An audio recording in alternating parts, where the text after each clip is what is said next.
సంవత్సరాల తరబడి ఎన్ని మందులు వాడినా మీ మోకాల నొప్పులు తగ్గట్లేదా? ప్రాణ పెయిన్ క్లినిక్ లో అత్యాధునిక చికిత్స. ఉత్కంఠకు తెరపడింది. 46 ఏళ్లుగా ఎదురు చూస్తున్న సమయం రానే వచ్చింది.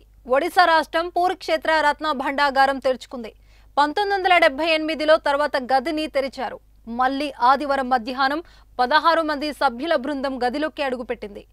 ఆర్కియాలజీ నిపుణులతో పాటు స్నేక్ క్యాచర్స్, పాములు కాటు వేసే వెంటనే ట్రీట్మెంట్ ఇవ్వడానికి డాక్టర్ల బృందం కలిసి లోపలికి వెళ్లారు.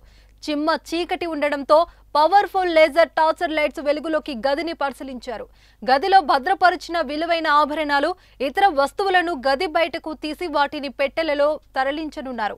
అనంతరం వాటిని లెక్కిస్తారు. ఇక నిధి తరలించేందుకు 5 చెక్క పెట్టెలను ఆలయానికి తీసుకొచ్చారు. ఉదయం 11 గంటల నుంచి భక్తులకు దర్శనం నిలిపివేశారు. శ్రీ క్షేత్రంలో అంతులేని సంపద ఉన్నట్టు ప్రచారం జరుగుతుంది.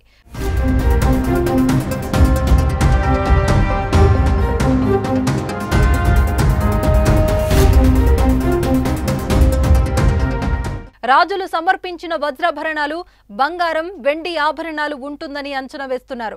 ఇక మరోవైపు శ్రీ క్షేత్రంలో జగన్నాథునికి నిత్యం 119 మూలిక సేవలు జరుగుతున్నాయి. వీటిని నిర్ణీత వేళల్లో సేవాయత్తులు చేపడతారు. ఎట్టి పరిస్థితుల్లోనూ సేవల అంతరాయం కలగకుండా బండాగారం ప్రక్రియను అధికారులు ప్రారంభించారు.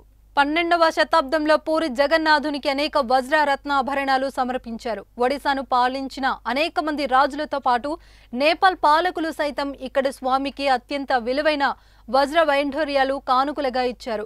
మిగతా రాజులు సైతం యుద్ధాల్లో గెలుచుకున్న ధనరాశులను స్వామికి సమర్పించారు. వీటన్నిటిని ఆలయం కింద రహస్య గదిలో భద్రపరిచారు.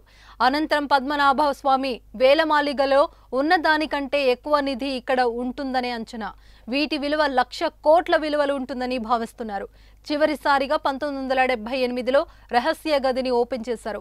ఆనాడు 70 రోజులు లెక్కింపు సాగింది. ఇప్పుడు మళ్లీ 46 ఏళ్ల తర్వాత ఈ రహస్య గదిని నేడు తెరిచారు. లోపలికి వెళ్లాక స్వర్ణకారులు, శాస్త్రవేత్తల పర్యవేక్షణలో లెక్కింపు చేపడతారు. ఈ ప్రక్రియను మొత్తం వీడియోగ్రఫీ చేస్తున్నారు.